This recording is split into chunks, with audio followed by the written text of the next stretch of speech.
आप सभी का स्वागत है एसके स्टडी सेंटर में। आज के इस वीडियो में लेकर आए पेपर का डिक्टेशन, जो एग्ज़ाम के लिए काफ़ी महत्वपूर्ण है। तो इसे एक बार अवश्य लिखें और अपने दोस्तों के साथ शेयर करें। Ready, the study and start. इस पर आश्चर्य नहीं कि अपनी साख के साथ धार भी खो चुके संयुक्त किसान मोर्चा का विरोध प्रदर्शन फीका रहा।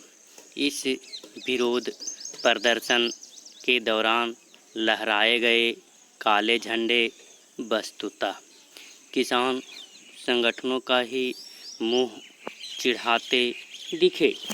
अपने आंदोलन के 6 माह पूरे होने पर विरोध प्रदर्शन का आयोजन एक ऐसे समय किया गया जब कृषि मंत्रालय का यह आकलन सामने आया है कि कोरोना संकट के बाद भी खाद्यान्न की रिकॉर्ड पैदावार होने जा रही है।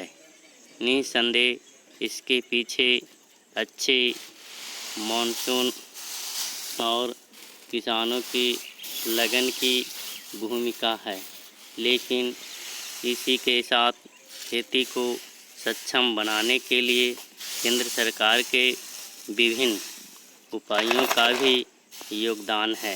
इनमें न्यूनतम समर्थन मूल्य और खाद सब्सिडी से लेकर किसान सम्मान निधि जैसे कई कदम भी शामिल है। यह एक तथ्य है कि पिछले 7 वर्षों में कृषि की दशा सुधारने के लिए जैसे और जितने प्रयास मोदी सरकार ने किए हैं, उतने इतने कम समय में पहले कभी नहीं हुए।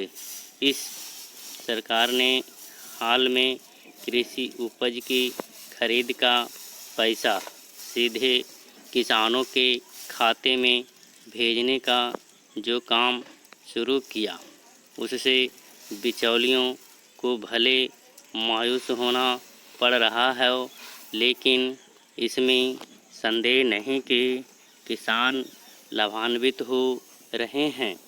इसके बावजूद आंदोलन की राह पर निकले किसान संगठन इस झूठ को सच साबित करने में जोर लगाए हुए हैं कि यह सरकार तो किसानों की दुश्मन है।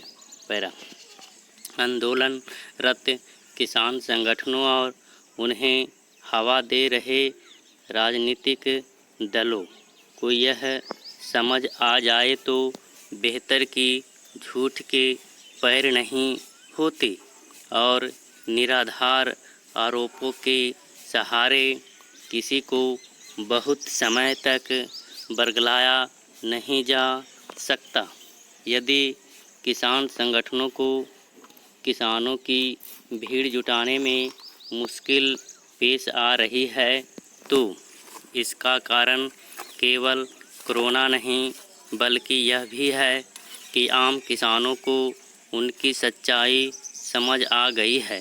वे यह जान गए हैं कि उन्हें बरगलाकर किसान नेता और कुछ विपक्षी राजनीतिक दल अपना उल्लू सीधा करने की कोशिश कर रहे हैं। आखिर कोई भी सरकार ऐसे काम क्यों करेगी जिससे किसानों का नुकसान हो और उसके चलते वह एक बड़े वोट बैंक से हाथ धो बैठे। वास्तव में कोई भी सरकार हो, वह किसानों के हितों की अनदेखी नहीं कर सकती। इसी के साथ वह यह भी नहीं कर सकती कि विपक्षी दलों की गोद में बैठे किसान संगठनों के कहने पर संसद द्वारा पारित कानूनों को वापस ले ले।